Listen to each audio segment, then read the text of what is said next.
मशरिक़ वस्ता में हालात धीरे धीरे जरूर पटरी पर लौट रहे हैं, या यूं कहा जाए कि इजराइल और ईरान के दरमियान जंग तो जरूर थम गई है। 12 रोज तक यह जंग चली थी और उसके बाद आप देखिए कि अमेरिका की मुदाखलत के बाद, अमेरिका की सालसी के बाद यह जंग एक तरह से ठंडे बस्ते में चली गई थी और हालात पटरी पर लौट रहे थे। लेकिन ईरान एक बार फिर बड़ी जंग के लिए तैयार है, क्योंकि ईरान का मानना है कि इजराइल के साथ इसकी जंग खत्म जरूर हुई है, मगर इसे अभी भी बहुत अलर्ट रहने की जरूरत है, क्योंकि इजराइल की नीयत पर इसे भरोसा नहीं है।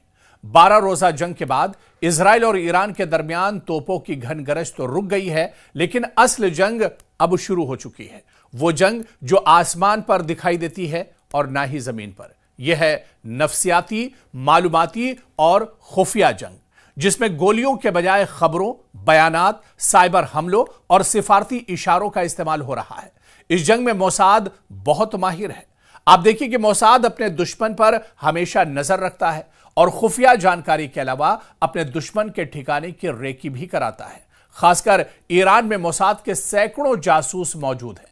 आपको याद होगा कि 12 रोजा जंग जब इजराइल और ईरान के दरमियान थमी थी, उस जंग के बाद ऐसे ही कई जासूसों को ईरान ने मौत के घाट उतार दिया था।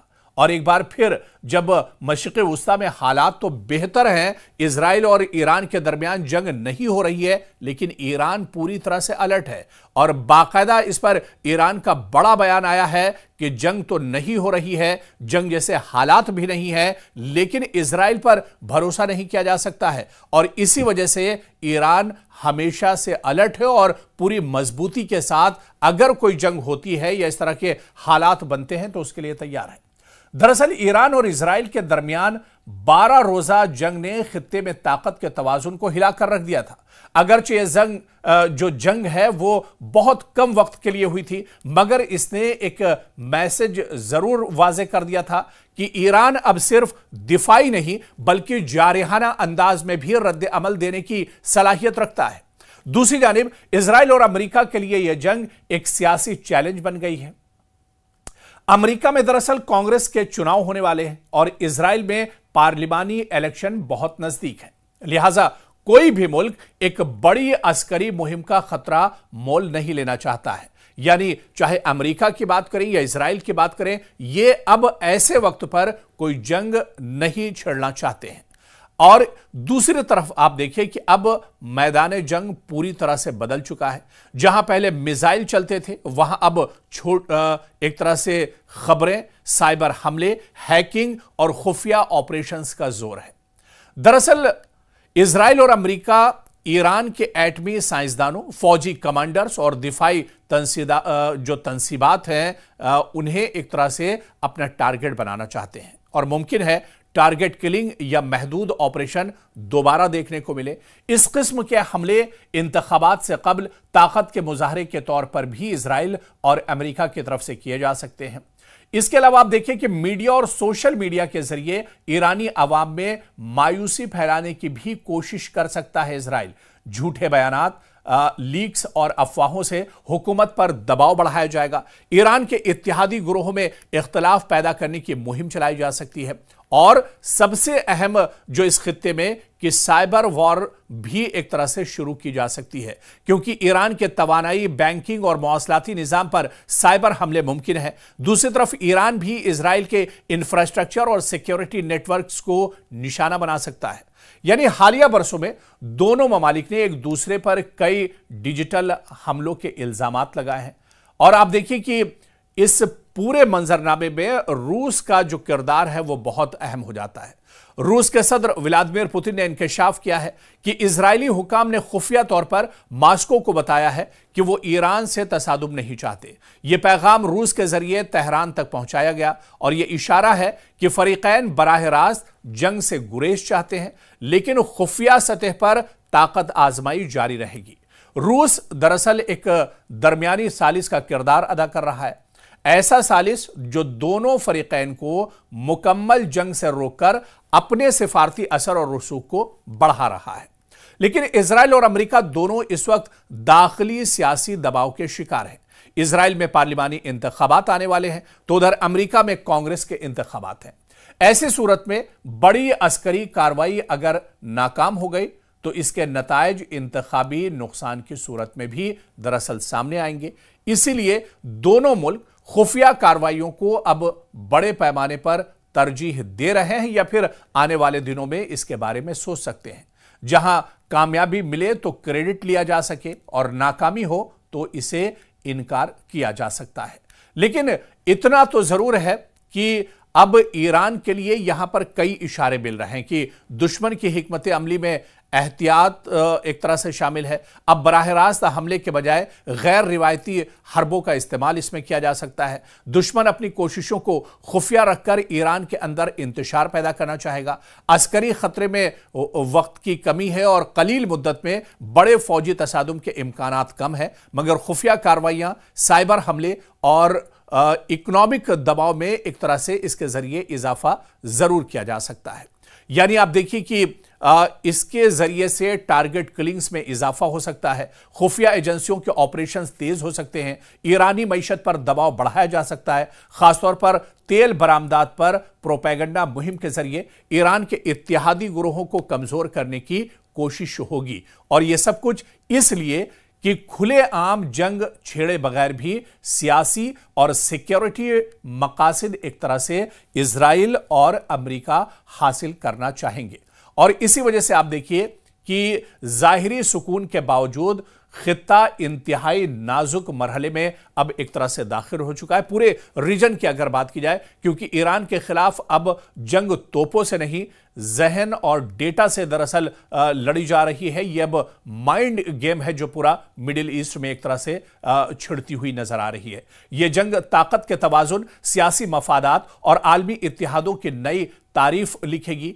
और आने वाले वक्त में आप देखिए कि अस्करी नहीं बल्कि नफसियाती सिफारती जंग होगी, जहां कामयाबी गोली से नहीं बल्कि बयानिए, खुफिया मालूमात, सब्र, जासूसी और टेक्नोलॉजी के जरिए एक तरह से हासिल की जा सकती है।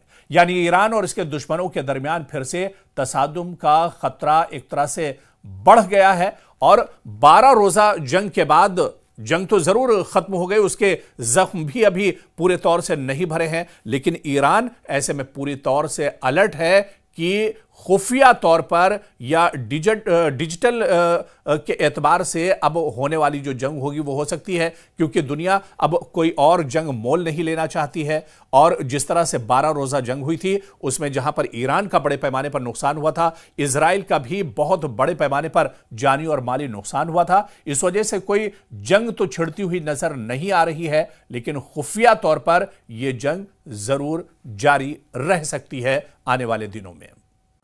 मशरिक़ वस्ता में हालात धीरे धीरे जरूर पटरी पर लौट रहे हैं, या यूं कहा जाए कि इजराइल और ईरान के दरमियान जंग तो जरूर थम गई है। 12 रोज तक यह जंग चली थी और उसके बाद आप देखिए कि अमेरिका की मुदाखलत के बाद, अमेरिका की सालसी के बाद यह जंग एक तरह से ठंडे बस्ते में चली गई थी और हालात पटरी पर लौट रहे थे। लेकिन ईरान एक बार फिर बड़ी जंग के लिए तैयार है, क्योंकि ईरान का मानना है कि इजराइल के साथ इसकी जंग खत्म जरूर हुई है, मगर इसे अभी भी बहुत अलर्ट रहने की जरूरत है, क्योंकि इजराइल की नीयत पर इसे भरोसा नहीं है। 12 रोजा जंग के बाद इजराइल और ईरान के दरमियान तोपों की घन गरज तो रुक गई है, लेकिन असल जंग अब शुरू हो चुकी है। वो जंग जो आसमान पर दिखाई देती है और ना ही जमीन पर। यह है नफसियाती, मालूमाती और खुफिया जंग, जिसमें गोलियों के बजाय खबरों, बयानात, साइबर हमलों और सिफारती इशारों का इस्तेमाल हो रहा है। इस जंग में मोसाद बहुत माहिर है।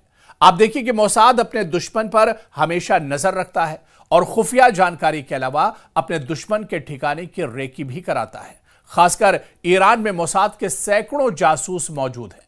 आपको याद होगा कि 12 रोजा जंग जब इजराइल और ईरान के दरमियान थमी थी, उस जंग के बाद ऐसे ही कई जासूसों को ईरान ने मौत के घाट उतार दिया था और एक बार फिर जब मशरिक़ वुस्ता में हालात तो बेहतर हैं, इजराइल और ईरान के दरमियान जंग नहीं हो रही है, लेकिन ईरान पूरी तरह से अलर्ट है और बाकायदा इस पर ईरान का बड़ा बयान आया है कि जंग तो नहीं हो रही है, जंग जैसे हालात भी नहीं है, लेकिन इजराइल पर भरोसा नहीं किया जा सकता है और इसी वजह से ईरान हमेशा से अलर्ट है और पूरी मजबूती के साथ अगर कोई जंग होती है या इस तरह के हालात बनते हैं तो उसके लिए तैयार है। दरअसल ईरान और इजराइल के दरमियान 12 रोजा जंग ने खित्ते में ताकत के तवाजुन को हिलाकर रख दिया था। अगरचे यह जो जंग है वो बहुत कम वक्त के लिए हुई थी, मगर इसने एक मैसेज जरूर वाजे कर दिया था कि ईरान अब सिर्फ दिफाई नहीं बल्कि जारहाना अंदाज में भी रद्द अमल देने की सलाहियत रखता है। दूसरी जानिब इजराइल और अमेरिका के लिए यह जंग एक सियासी चैलेंज बन गई है। अमेरिका में दरअसल कांग्रेस के चुनाव होने वाले हैं और इजराइल में पार्लिमानी इलेक्शन बहुत नजदीक है, लिहाजा कोई भी मुल्क एक बड़ी अस्करी मुहिम का खतरा मोल नहीं लेना चाहता है। यानी चाहे अमेरिका की बात करें या इजराइल की बात करें, ये अब ऐसे वक्त पर कोई जंग नहीं छेड़ना चाहते हैं। और दूसरी तरफ आप देखिए कि अब मैदान जंग पूरी तरह से बदल चुका है। जहां पहले मिसाइल चलते थे वहां अब एक तरह से खबरें, साइबर हमले, हैकिंग और खुफिया ऑपरेशंस का जोर है। दरअसल इजराइल और अमेरिका ईरान के एटमी साइंसदानों, फौजी कमांडर्स और दिफाई जो तंसीबात हैं उन्हें एक तरह से अपना टारगेट बनाना चाहते हैं और मुमकिन है टारगेट किलिंग या महदूद ऑपरेशन दोबारा देखने को मिले। इस किस्म के हमले इंतखाबात से कबल ताकत के मुजाहरे के तौर पर भी इजराइल और अमेरिका की तरफ से किए जा सकते हैं। इसके अलावा आप देखिए कि मीडिया और सोशल मीडिया के जरिए ईरानी अवाम में मायूसी फैलाने की भी कोशिश कर सकता है इजराइल। झूठे बयानात, लीक्स और अफवाहों से हुकूमत पर दबाव बढ़ाया जाएगा। ईरान के इत्तेहादी ग्रोह में इख्तलाफ पैदा करने की मुहिम चलाई जा सकती है और सबसे अहम जो इस खित्ते में कि साइबर वॉर भी एक तरह से शुरू की जा सकती है, क्योंकि ईरान के तवानाई, बैंकिंग और मवासलाती निजाम पर साइबर हमले मुमकिन है। दूसरी तरफ ईरान भी इजराइल के इंफ्रास्ट्रक्चर और सिक्योरिटी नेटवर्क्स को निशाना बना सकता है।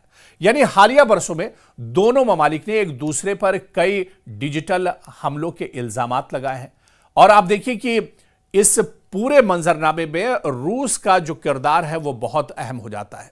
रूस के सदर व्लादिमीर पुतिन ने इंकशाफ किया है कि इजरायली हुकाम ने खुफिया तौर पर मॉस्को को बताया है कि वो ईरान से तसादुम नहीं चाहते। ये पैगाम रूस के जरिए तेहरान तक पहुंचाया गया और यह इशारा है कि फरीकैन बराह रास्त जंग से गुरेज चाहते हैं, लेकिन खुफिया सतह पर ताकत आजमाई जारी रहेगी।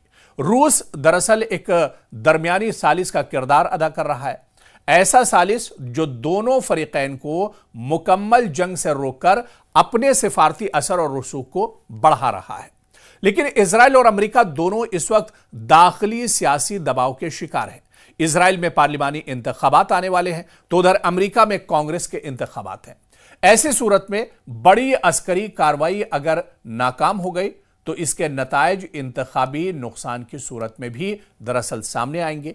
इसीलिए दोनों मुल्क खुफिया कार्रवाइयों को अब बड़े पैमाने पर तरजीह दे रहे हैं या फिर आने वाले दिनों में इसके बारे में सोच सकते हैं।